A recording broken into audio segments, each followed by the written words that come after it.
Eto na nga pala yung look ko sa pre-birthday photoshoot ng baby Ayan yung mga mare. O diba, minsan lang magmukhang tao. Charing.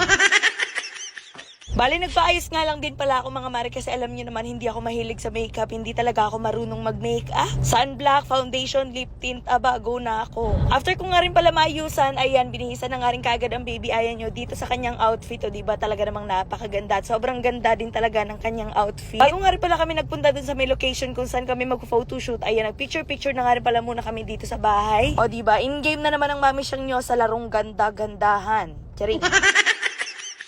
Anyways, after nga pala namin mag-photoshoot dito sa bahay mga mare, ayan, dumaretso na nga rin kagad kami dito sa may location namin. Bali, dito nga pala kami mag-photoshoot sa may Dao mga mare kung saan kami nagpa-family portrait nung nakaraan. At syempre mga mare, ang aming photographer walang iba kundi si Sir Steven Maliksi. Eto nga rin pala yung kanilang page mga mare sa mga gusto mag-book dyan. Ayan, i-message nyo na sila. Hindi kayo magsisisi mga mare dahil sobrang gaganda talaga ng kanyang mga kuha, promise. Kahit wala akong pangalan mga mare, itataya ko yung buong pangalan ko para sa kanya.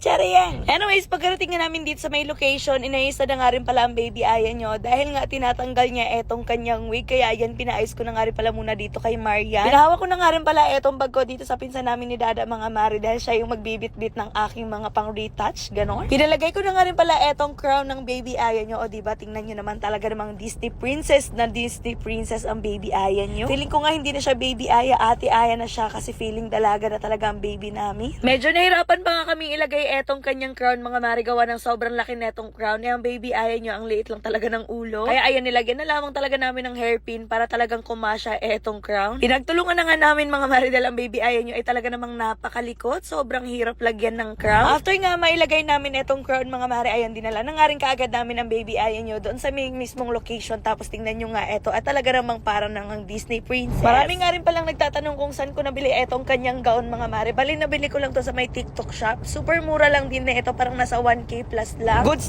na dahil napakaganda ng quality at kitang-kita nyo naman sobrang ganda. Actually, marami pa rin talaga yung mga color na available. At sa sobrang kalikutan nga ng baby Ayan yung mga mare, ayan, pagkarating pa lang namin dito sa may mismo location, natanggal na nga etong kanyang wig. Kaya ayan, pinasuot ko nga ulit sa kanya para makasimula na kami. Good thing naman mga mare, hindi nagmumurit ang baby Ayan nyo nung time na nag-photoshoot na kami. Tingnan nyo naman, ang isli talaga. 3 years old na talaga ang baby Ayan yung mga mare, grabe, napakabilis lang din talaga ng panahon. Inayos ko na rin kagad etong kanyang damit mga mare. Tapos ayan, sinimulan na nga rin pala siyang picturean ng picturean. Buti na lang din talaga nakatulog si Aya bago pa kami pumunta dito sa may mismong location mga mare. Kaya super good mood talaga. Abay, tingnan nyo naman at meron pa nga siyang pahawi-hawi dito sa kanyang palda. I mean, dito sa kanyang dress. Syempre, mami to the rescue. Anak, ayusin mo. Dapat maganda tayo. Charing. Anyways mga mare, that's it for today's video. I-update ko na lamang kayo sa susunod nating vlog. Ngayon nga mga mare, ay nakapag-withdraw na naman ako ng 17,000 dito sa nilalaro kong Masaya Game. O diba, napakadali ng pera dito. Hindi lang 17,000 yung nawi-withdraw ko dito mga mare, nakakapag-withdraw din ako dito ng 700, 9,000, 29,000, tsaka 30,000. Dito sa Masaya Game mga mare, eto nga pala yung color game yung nilalaro ko kasi napakadali lang talaga manalo dito. Pumili ka lang ng kulay na gusto mong tayaan. Bukod sa nalilibang ako dito mga mare, kumikita din ako kahit nasa bahay lang ako. O diba, ang bongga. Kapag ka pumupunta ako ng perya, eto talaga yung lagi kong nilalaro kasi sobrang nakakalibang talaga, tapos napakadali pa ng pera dito. O diba, tingnan nyo naman, nanalo ulit ako. Ang kailangan nyo lang gawin mga mare, i-download nyo lang itong Masaya Game. Nasa comment section ang link. Tapos ayan, mag-register na kayo. Ilagay nyo yung number nyo, tapos gagawa lang kayo ng password. Tapos dun sa number na nilagay nyo, merong darating sa inyo na verification code. Tapos ayan, i-confirm mo na. At kapag ka maka-register na kayo mga mare, ayan, mag-login na kayo. Ang pinakabongga lang dito mga mare, kapag bagong register kayo, meron agad sila ibibigay sa inyo na 10 pesos coins. Anyways, kapag gusto nyo maglaro mga mare, kailangan nyo na munang mag-cash in. Pindutin nyo lang yung plus na nasa taas, tapos pumili ka lang kung magkano yung ka-cash in mo. So ayun na nga mga mare, since nananalo ako dito sa color game, i-withdraw ko na yung napanalunan ko. Para makapag-withdraw, pindutin nyo lang yung withdraw na nasa baba, tapos ilagay nyo lang yung amount na gusto nyong i-withdraw, tapos yung GCash number nyo. Sobrang dali lang talaga kumita dito mga mare, kaya ano pa hinihintay nyo? Download Masaya Game now, nasa comment section ang link.